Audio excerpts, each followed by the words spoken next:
Sunbeam. Written by Admiral Biscuit. Read by no one and nobody. Thanks for calling Tonawanda Auto and Truck Supply. My name is Kat. How can I help you? I hesitated for a moment, caught completely by surprise. I hadn't expected a chipper young woman to answer the phone. They were the unicorns of the automotive world. I'm looking for an exhaust. Catalytic converter, back '02 Ford F-350 dually. You got an account with us? Yeah, sorry. This is Dennis at DeMars Electric. Okay, just a second. I could hear the soft clicking of a keyboard. What engine? 6.8 liter. Ooh, a 10-cylinder. A few more taps. Do you know the wheelbase? There are 3 different intermediate pipes. I should have known the wheelbase. I shuffled my papers around on the desk for a moment before I found the notes from the vehicle. 158. It's a dually, but I don't think that makes a difference. Doesn't say here, She said cheerily. Do you need clamps or anything like that? Are there any gaskets? Front flange. That's what my listing shows. Yeah, I need that one. We've got the clamps in stock. Smart guy. She tapped at the computer some more. Looks like we've got everything and can get it out to you by this afternoon. Do you need the total or prices for individual parts? Nah, it's for a fleet truck, I said. I'll just write up an invoice when we get the parts. Sounds good. Anything else? Nope, that's it. Thanks. Thank you for calling Tonawanda Auto and Truck Supply. There was a gentle click from her end, and then I was holding a silent phone. I didn't hang up the phone until I heard the angry beeping of an angry phone line. Some days, it was the littlest thing that could throw off your routine, like having a chipper young lady answer the phone at Tonawanda, rather than the gruff, perpetually angry Charlie or the utterly useless Ramirez at Auto Value. In Ramirez's case, I Googled the part numbers after each time I talked to him, just to be sure I was actually getting what I'd ordered. I should have gotten the part numbers. I could have double-checked what we needed in our catalog, would have just looked up the parts myself, but for some reason our exhaust catalog was absolutely Byzantine in its arrangement. The part numbers listed on the diagram, if there even was one, didn't always match the part numbers below, and nothing was hot-linked. Then again, the truck wasn't going to go out tonight, exhaust or not. The steering linkage was torn off it, and the outer tie rods were apparently so special that nobody stocked them, not even the Ford dealer. Those were coming out of a warehouse in Albany, maybe tomorrow. Tonawanda Auto and Truck wasn't our primary supplier. We got most of our parts from Auto Value, but they didn't stock exhaust and Tonawanda did. I told myself I was doing the right thing by price comparing, shaving money off the bottom line. That was always important. We needed the trucks to be on the road, and maintenance was one place that money could be saved. I certainly didn't do it because I wanted to hear Kat's voice on the phone. That's why I told myself. Bad news! Jason leaned into the office. That F-650! Rear brakes are gone! Worn out? He laughed. Burned up completely. Right side drum's blued and cracked, and the brake chamber's shot. Adjuster's gone too. Other side doesn't look too much better. Got a list? Yeah. He handed it over to me. Dialing Auto Value's number was automatic, and in short order I'd ordered complete brakes for the rear. The only downside was that Bryce had taken my call. He'd been fired from Napa for both laziness and incompetence. Apparently, Auto Value had been so hard up for a warm body that they'd taken him anyway. When the parts arrived, I had to give him credit for timeliness, not so much for accuracy. I don't know what these fit, Jason said, showing me a box. But it ain't this truck. Those are hydraulic brakes. Yeah.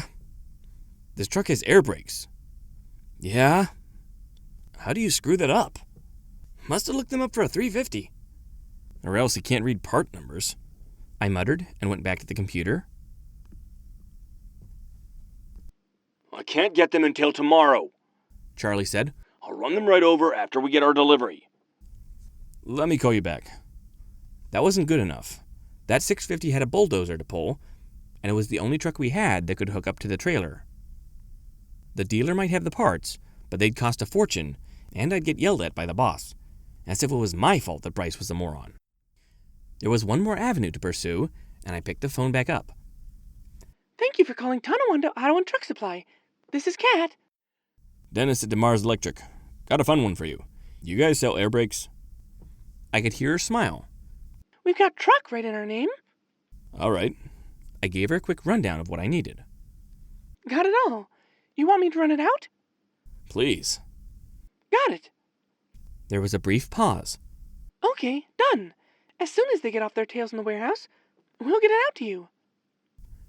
Thanks. Hey, just out of curiosity, what's the total cost? I knew you were going to ask. 1 second. I've got to go back a screen. I guess it doesn't really matter. I've got to have the parts. I'm almost $8.50.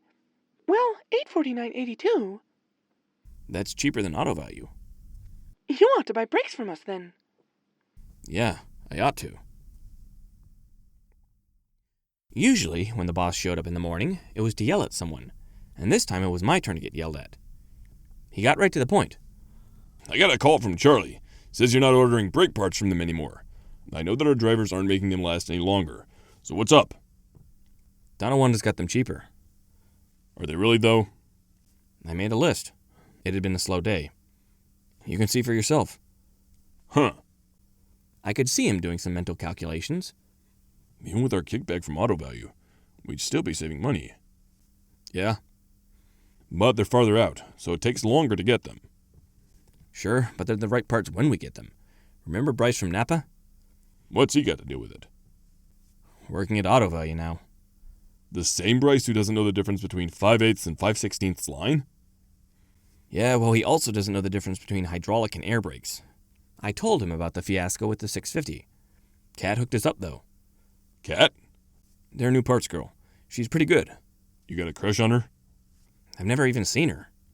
Probably looks like one of those Russian Olympic weightlifters. Hasn't got a wrong part for us yet, though. Girls shouldn't be working parts counters, He said. They just don't have the mechanical knowledge or the experience. Neither does Bryce, I countered, and he's still got a job. You ever get people telling you that you can't find parts because you're a girl? All the time. Kat said. And they sometimes want me to look up dumb stuff for a joke. Just to make me admit I can't find it. Like muffler bearings? Yeah. She hesitated for a moment. Here we go. Nissan 2695 AH310 exhaust bearing. Your cost, $14.99 each. How many do you need? I snickered, then idly punched the part numbers into Google. Huh, that's a real thing. Of course it is. There's a company that sells blinker fluid as a joke, too. And we can get it if you really want some. It comes in quartz and is fully synthetic. I've got a bottle of it on my desk for the wise guys. I'll keep that in mind if I happen to need any, I said. Crank sensor's out, Jason said. Not fixable? Not really. I tried. He set the part on my desk. Sure enough, the plastic was pretty well knackered. Jason had done a hero's job with JB Weld, but it hadn't been enough. There wasn't enough left. The serpentine belt had added one more final insult to the engine on its way off the truck. Unless you got some magic spell to put it back together. I wish. We're stuck with that thing clogging up the bay until you get a new one, right? We could push it out. And if I had wings, we could fly. We push it out, we've got to push it back in. Get it back on the rack. In theory, we go straight back and it should line up again. In theory.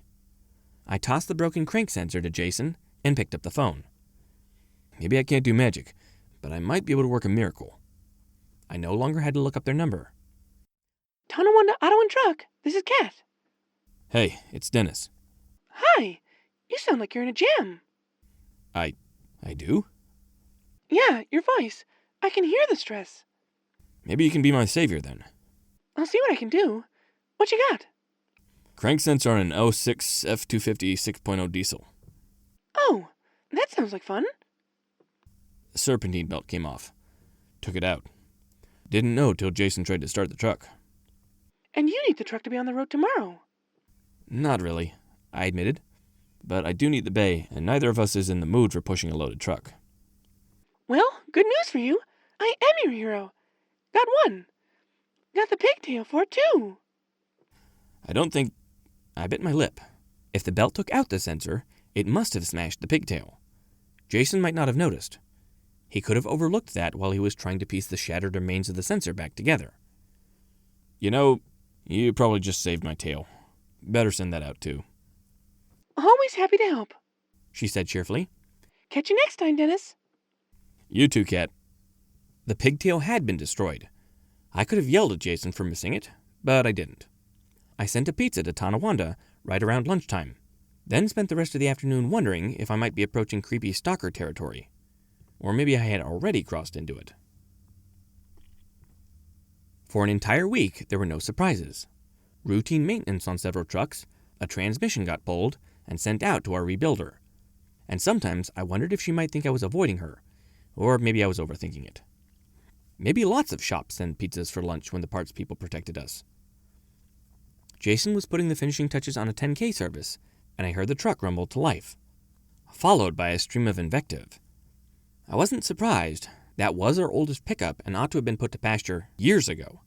But for some reason, my boss wanted to keep it. "Filter housing," Jason said. "There's a fitting on the side that the line goes in. I think Ford made them out of pot metal." You sure you didn't just tug on the wrench a little bit too hard? "Swear to it," he said. "I knew. I thought that thing looked flimsy. But you can't get vice grips on it. 2 bolts into the filter bowl, and they might be galled. They sure didn't look friendly." Let me get a look. He kicked the step stool over for me, and I climbed up on top. Where? "Right over there." He pointed, and sure enough, I could see a few dribbles of diesel oozing out of a small crack. The whole underside of the hood was coated. Clearly, it had sprayed pretty well when the lift pump was energized. JBL isn't fuel resistant, is it? That little dingus looked a lot like a dealer-only part to me. "I wouldn't trust it. That lets loose while the engine's hot, and half the diesel's going to go right on the turbo. Then poof." Boss wouldn't like that much. I carefully climbed off the stool. Bumpers were slippery and grills broke too easily. How long would it take to fix, if we had one? "Maybe, if I get lucky with the bolts, less than an hour. I can move the line far enough out of the way." You didn't see the crack when you had the bowl out? "If I'd known it was cracked, I would have told you." I nodded. Let's hope Ford has one. Ford didn't have one, and suggested that I call the international dealer. They also didn't stock it, and I spent 20 minutes on hold to learn that. This wasn't a part that would normally be serviced, or break. So what were the odds that an aftermarket house would have it? Basically, nil. But it never hurt to ask. Tonawanda Auto and Truck, this is Kat. Hey, Kat, it's Dennis. I'm trying to get lucky and... Is that what the pizza was about? What? No! My face was burning. I'd really stepped into it. I should never have sent her a pizza. But she was laughing. You're in a bind again, and you need Kat Korat to bail you out. Yeah, Korat? Is that Russian? Maybe my boss was right. I don't think so. It's my last name. Very alliterative. Thanks. I like it. So, what are you looking for this evening? I gave her all the details of the truck and exactly what was broken. So you need the fuel line? No, unfortunately. It goes into a fitting on the fuel filter bowl. That's what's broke. We've got a listing for a filter bowl. But that's it. And I don't have one of those. Or else I'd say that you could buy it, and then take the parts you need off it, and get the rest from Ford on Monday and put it back together and return it. She lowered her voice slightly. I probably wasn't supposed to suggest that. I don't have any other fuel system diagrams that show the piece you need. I was afraid of that. Well, thanks for trying. My eyes just happened to find the notepad, where I'd written down Ford's part number. Wait, you can cross-list parts, can't you? Yeah, of course. She said indignantly. I can get muffler bearings, you know. I meant, can the computer do it? I'm sure you can. Yup. F81Z 9H323 BB. I heard the keys clicking as I spoke, and a moment later she said smugly, Fuel pressure regulator? With some O-rings and a spring? That sounds like it. Maybe? Hold on 1 second. I muted her and shouted back into the shop, and a moment later, Jason appeared at the office door. "What's up?" Did you get that fitting off yet? "Yeah, and it's got to do something else. I thought it was the bolts, but when I got them loose, a spring came out of it. Why?" I've got one of those on the way, hopefully. I unmuted the phone. Yeah, that's it. ISK 641, She said. $39.99. And I've got one. but you missed our last run for the day. Can I come over and pick it up? We're not supposed to. I could. Hold on. And now it was my turn to listen to silence, which admittedly I preferred to hold music, or even worse, hold advertisements. All right, yeah. I can't just have you come over here and get it, but my boss says that I can cut out 5 minutes early and run it over to you, if that's okay. You have no idea how much I appreciate that. As much as I'd appreciate a large white pizza from Franco's Pizza. It's yours. Monday for lunch? I scribbled that on the notepad. That'll work. Okay, my drivers all know, but I don't. Where are you at? Felton Street, down by the river. If you cross the tracks or fall into the water, you've gone too far. Got it. All right, Dennis. I'll see you in a little bit. Part of me wanted to wait out in the parking lot for her arrival, which was just silly, and another part of me was almost afraid to actually meet her, since I had an image in my mind, and it was almost certain that the reality would shatter that illusion. It might be better if she just came in the back entrance and just gave the part to Jason. He signed for stuff all the time, when I was on the phone or otherwise occupied. I pushed the chair back, then pulled it up to the desk again, and decided that it was time to do at least a quick cleaning, which mostly involved stacking the spread of paperwork in a neat pile and putting the calendar well out of sight where there was no chance of inadvertently offending her. Then the phone rang. It was the Ford dealer, reminding me that if I actually wanted that part for Monday, I needed to order it right now. I've got it handled. Thanks. I told him and then hung up. The door chimed and she walked in, and my illusions were well and truly shattered. For a moment, the only noise was the click of her hooves on the tile, and while I was still processing that, a small bag of parts landed on the counter. Then a pair of hooves hooked onto the edge of the counter, and her head popped up. Hey, Dennis. You are Dennis, right? I could only nod dumbly. My mind was still trying to process the fact that she was a pony. A unicorn pony. She had a blue coat, blue eyes, and a yellow mane with platinum highlights, and a rather bemused look on her face. What's the matter? Cat got your tongue? She giggled. Bet you weren't expecting a pony. No, I really wasn't, I admitted. I get that a lot. That's why I changed my name. It's not Cat, Sunbeam, she said. I found out that nobody will even look at my resume if I put that on it, though. I guess not. Hold on a second. I took the parts back to the shop, both so that Jason could have something to do, and so that I had a moment to compose myself. A pony! Not that there was anything wrong with that, of course. Why couldn't a pony look up parts if that was what she wanted to do? She has a great face for radio. Went through my mind for just a second, and I jammed that thought down far, far away, handed Jason the parts, and turned back to the office. So, I've got to ask, how did you get the job? It was my understanding that Equestria doesn't really have cars, or trucks, or computers. That's pretty much true, she said. Not like you guys do, anyway. See, I started out in the warehouse. They were kind of skeptical, but nobody else wanted the job, and I could stock parts on the top shelves without a ladder. She demonstrated by putting my stapler on top of the Monroe clock we'd gotten a couple years back. I worked back there for about a year, and I was really good at remembering part numbers. And once they figured out that I could also use the computer, it didn't take too long before I got promoted. Huh. There really wasn't much more to say than that. Well, I've got to admit, you're the best pony that I've dealt with in a long time. You're just saying that. It's true. You've saved my butt more than once. I'm just doing my job. She grinned at me. Plus, I'm always willing to go the extra mile for lunch. You earned it. Thanks. She stuck out her hoof. Well, Dennis, I gotta get home. But it's been real good to meet you. I don't usually get to see the voices on the other end of the phone, you know? Yeah. I went in for a handshake, and then there was a bit of awkwardness as I remembered too late that she couldn't very well shake hands, so I turned it into a half-assed fist bump instead. Have a good weekend. You too, Dennis.